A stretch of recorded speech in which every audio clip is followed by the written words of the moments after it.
Assalamualaikum warahmatullahi wabarakatuh. Welcome back to my channel. Hari ini saya akan membahas tentang jenis-jenis effective tax rate atau ETR. Di video sebelumnya saya sudah pernah membahas tentang ETR. Di ETR itu adalah rasio antara beban pajak perusahaan dibandingkan dengan laba sebelum pajak perusahaan. Nah, hari ini saya akan lebih membahas tentang jenis-jenisnya. Ternyata ETR itu ada banyak ragamnya. Apa saja? Yang pertama ada yang namanya GAAP ETR. Kemudian ada current ETR, ada cash ETR, ada long run cash ETR, dan yang terakhir adalah ETR diferensial. Bagaimana cara menghitungnya dan bagaimana penerapan dalam penelitian nanti akan saya bahas satu persatu. Yang pertama tentang GAAP ETR. GAAP ETR ini formulasi penghitungannya adalah dengan membagi total beban pajak perusahaan dibagi dengan total laba sebelum pajak. Nah, untuk mendapatkan datanya, kalian bisa langsung melihat di laporan laba rugi. Nah, semakin tinggi total beban pajak suatu perusahaan, maka semakin tinggi pula GAAP ETR-nya. Nah, kalau kita fokusnya di total beban pajak perusahaan, berarti di sini tidak hanya melibatkan beban pajak ini, tapi juga beban pajak tangguhan. Karena berdasarkan PSAK 46 yang namanya total beban pajak itu adalah total beban pajak ini ditambah dengan beban pajak tangguhan. Dalam riset, semakin rendah nilai GAAP ETR-nya, berarti kan semakin rendah beban pajak suatu perusahaan, maka itu diproksikan dengan semakin tingginya penghindaran pajak perusahaan. Nah, kemudian jika dikomparasikan dengan statutory tax rate atau pajak yang berlaku atau pajak yang diatur dalam undang-undang, dalam hal ini adalah terkait dengan PPh badan, maka suatu perusahaan akan dikatakan menghindari pajak jika nilai GAAP ETR-nya itu kurang dari statutory tax rate. Kalau dalam tahun 2019 PPh badannya adalah 25%. Tapi di tahun 2020, mulai tahun 2020, tarif pajaknya menurun menjadi 22%. Kelemahan penggunaan GAAP ETR dalam riset, karena di sini penggunaannya itu menggunakan total beban pajak perusahaan, maka di situ terkandung yang namanya beban pajak tangguhan. Jadi kurang merepresentasikan beban pajak yang ditanggung perusahaan pada periode tertentu. Jadi alangkah baiknya ketika menggunakan beban pajak ini, ya, karena itu lebih merepresentasikan beban pajak yang ditanggung perusahaan pada periode tertentu. Karena yang namanya beban pajak tangguhan itu adalah beban pajak yang ditangguhkan dan itu baru dapat dirasakan ketika di periode berikutnya. Nah, kemudian yang kedua itu adalah current ETR. Current ETR ini sama persis dengan yang dibahas pada video sebelumnya. Mungkin bisa dicek video sebelumnya yang ketika saya membahas tentang ETR. Current ETR itu dihitung dengan cara membagi beban pajak ini dengan laba sebelum pajak. Nah, beban pajak ini dan laba sebelum pajak ini datanya bisa diperoleh langsung di laporan laba rugi. Tapi ada juga perusahaan yang tidak menampilkan beban pajak ininya dalam laporan laba rugi. Nah, kalian bisa melihatnya di catatan atas laporan keuangan. Semakin tinggi beban pajak ininya atau beban pajak yang ditanggung oleh perusahaan dalam suatu periode tertentu, maka semakin tinggi current ETR-nya. Karena berdasarkan PSAK 46 yang namanya beban pajak ini itu mencerminkan beban pajak yang benar-benar ditanggung oleh perusahaan pada periode tertentu. Dan dalam riset ini juga seringkali digunakan sebagai proksi untuk penghindaran pajak, di mana semakin rendah current ETR-nya mencerminkan semakin rendah beban pajak yang ditanggung oleh perusahaan pada periode tertentu, sehingga semakin tinggi penghindaran pajak perusahaan. Dan perusahaan akan dikatakan menghindari pajak itu jika current ETR-nya lebih kecil dari statutory tax rate atau tarif pajak badan yang diatur berdasarkan undang-undang berlaku pada periode tersebut. Kemudian setelah current ETR ada cash ETR.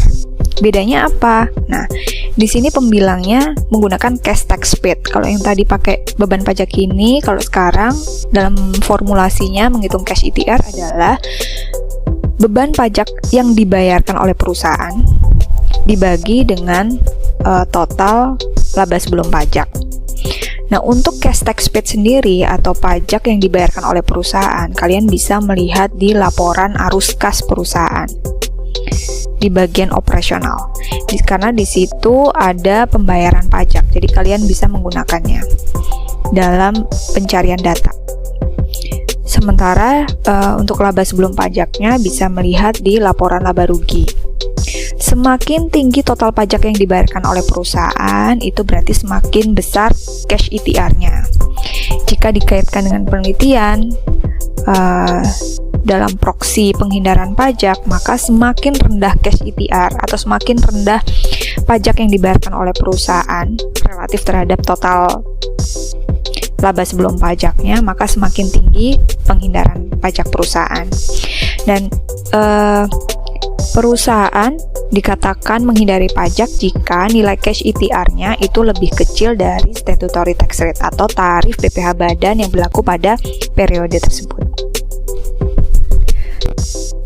Untuk yang berikutnya adalah long run cash ETR. Apa bedanya dengan cash ETR biasa? Dalam long run cash ETR, di sini peneliti mempertimbangkan pajak yang dibayarkan pada periode-periode sebelumnya. Biasanya menggunakan 3 tahun ke belakang atau 5 tahun ke belakang.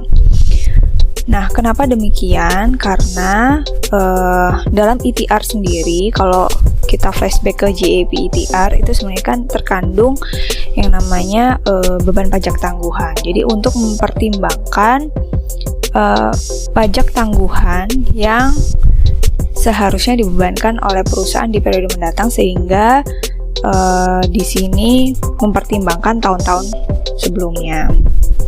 Karena sebenarnya antara pembayaran ETR di tahun sebelumnya dengan ETR pada periode berjalan itu juga memiliki keterkaitan.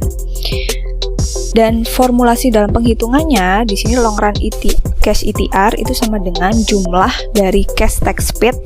Misalnya kita menggunakan 3 tahun ya, 3 tahun ke belakang dibagi dengan jumlah laba sebelum pajak juga 3 tahun ke belakang.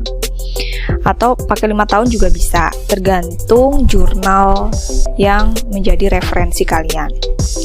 Dan semakin tinggi total pajak yang dibayarkan oleh perusahaan pada sejumlah tahun tersebut, maka semakin tinggi long run cash ETR-nya. Dan dalam riset perpajakan, semakin rendah long run cash ETR, itu semakin tinggi penghindaran pajak perusahaannya.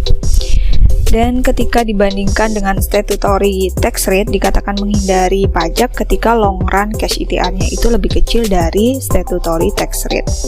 Selain itu, dalam long run cash ETR, itu sebenarnya juga mempertimbangkan bagaimana sih rata-rata ETR pada N tahun yang kita mau gunakan. Seperti yang dibahas pada video sebelumnya, yang namanya effective tax rate, efektif itu kan average.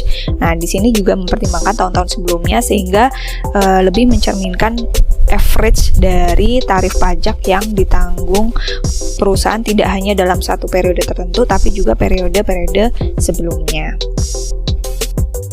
Nah, kemudian yang terakhir itu ada ETR diferensial. Kalau ETR yang sebelumnya kita bahas, itu hubungan antara ETR dengan penghindaran pajak itu terbalik ya. Semakin tinggi nilai ETR-nya, semakin rendah penghindaran pajaknya. Atau sebaliknya. Tapi berbeda halnya dengan ETR diferensial. Dalam ETR diferensial itu hubungannya dengan penghindaran pajak itu searah. Jadi semakin tinggi besaran ETR diferensialnya, semakin tinggi pula penghindaran pajak perusahaan. Kalau dilihat dari formulasi penghitungannya, ETR diferensial itu dihitung dengan cara statutory tax rate, dalam hal ini tarif yang tarif PPh badan yang berlaku dalam Undang-Undang Pajak dikurangi dengan GAP ETR. GAP ETR itu tadi perhitungannya sudah kita bahas ya. Nah, semakin besar selisihnya antara statutory tax rate dengan GAP ETR, maka semakin kecil kan berarti beban pajak yang dibayarkan oleh perusahaan. Sehingga semakin kecil beban pajak perusahaan, sehingga semakin tinggi penghindaran pajak yang dilakukan oleh perusahaan. Oleh sebab itu, ketika peneliti menggunakan ETR diferensial itu semakin mudah dalam melakukan interpretasi hasil. Kenapa? Karena tidak perlu membalik lagi, karena hubungannya sudah searah dengan penghindaran pajak. Nah, itu tadi adalah jenis-jenis ETR ya yang dapat digunakan dalam proksi penghindaran pajak dalam penelitian. Baik, terima kasih. Semoga video ini bermanfaat. Sampai ketemu di video-video berikutnya. Wassalamualaikum warahmatullahi wabarakatuh.